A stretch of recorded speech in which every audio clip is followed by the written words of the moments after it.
Are you struggling in this extreme heat? And are your cut flowers and flower arrangements struggling too?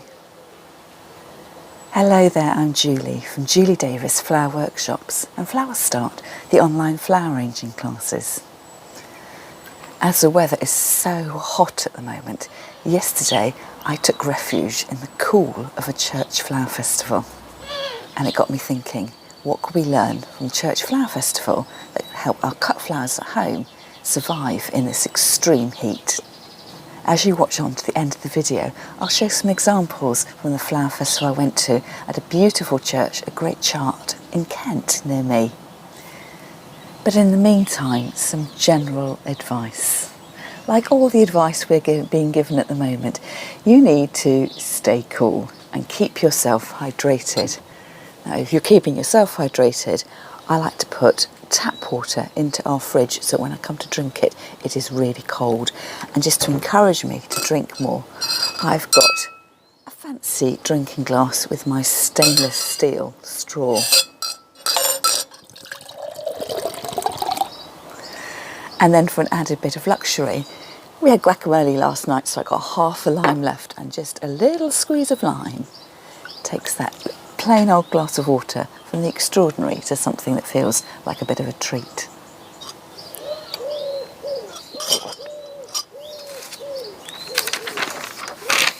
Before I show you some clips from the flower festival, just some general advice. You can see here the garden is in quite a bit of shade. I'm filming at 8 o'clock in the morning, so there's still a nice crispness to the air.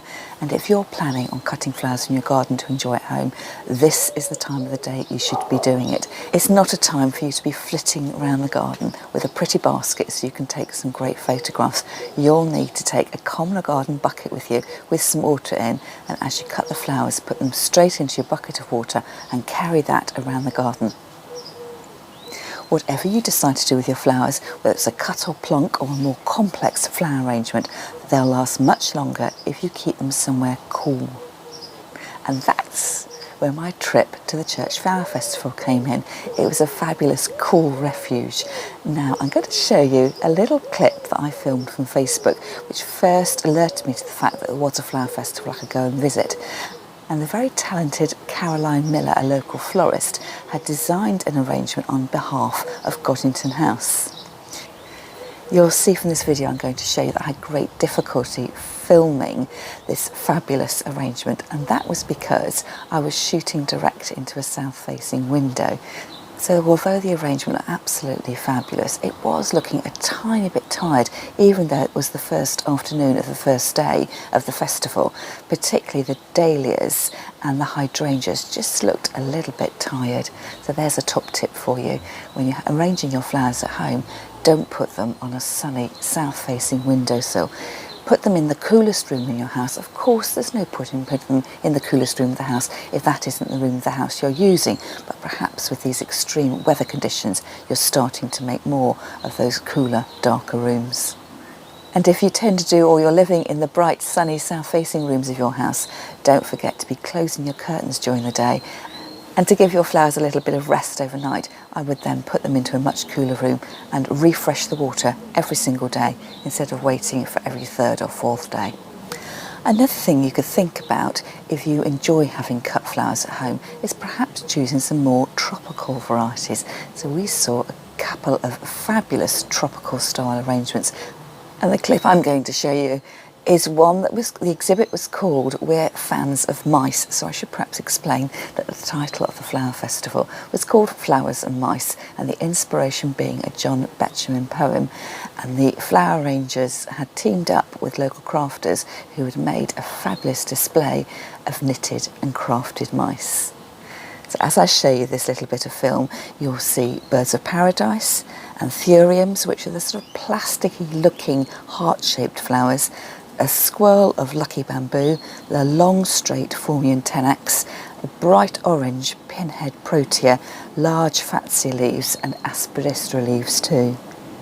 And of course, as tropical flowers, these are used to high heat temperatures. Now, the secret of any long-lasting flower arrangement is to condition your plant materials really well. That means to recut the stems, strip off any greenery that will be sitting in the water, and letting your flowers have a really good drink. And this is really important, especially if you're going to be using a water retaining material to arrange your flowers in, whether that's flower foam, which isn't quite so popular these days, or moss. So in this arrangement you'll see absolutely pristine white lisianthus, the pink gerbera, which is the daisy-like flower, and then the bright green of the bloom chrysanthemum.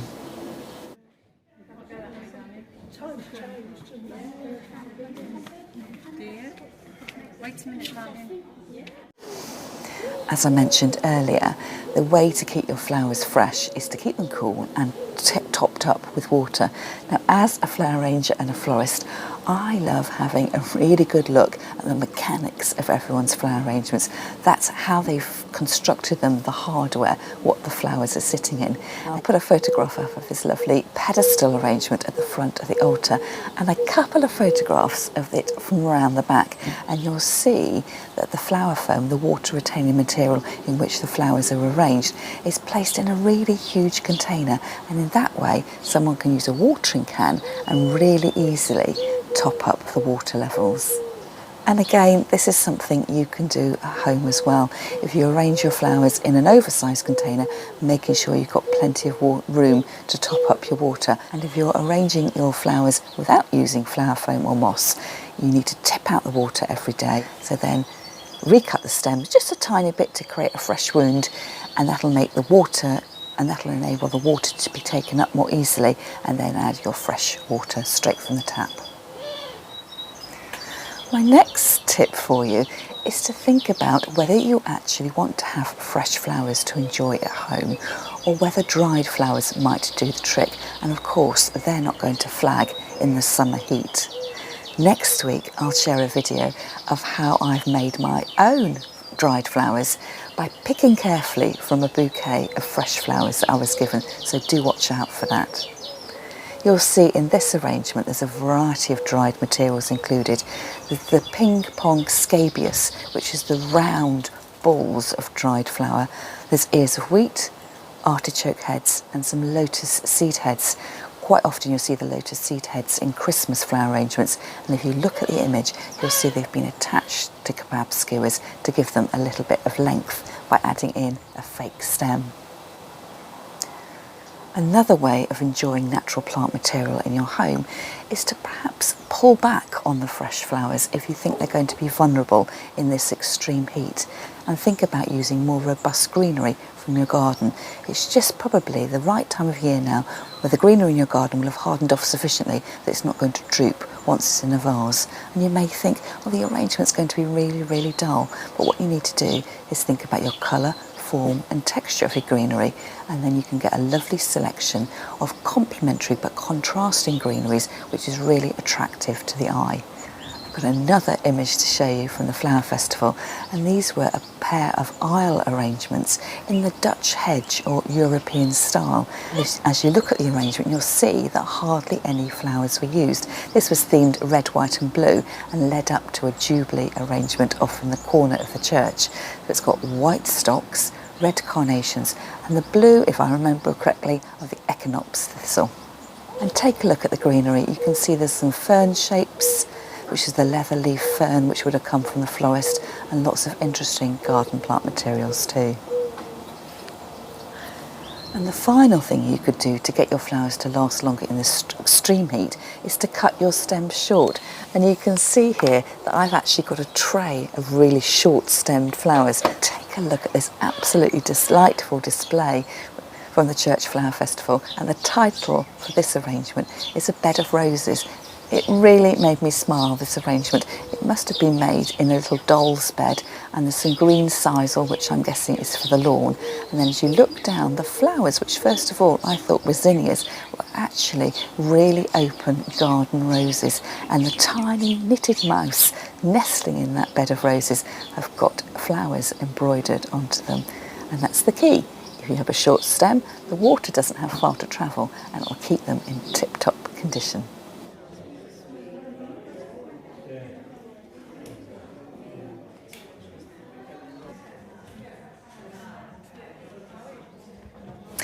So I hope you've enjoyed those few top tips.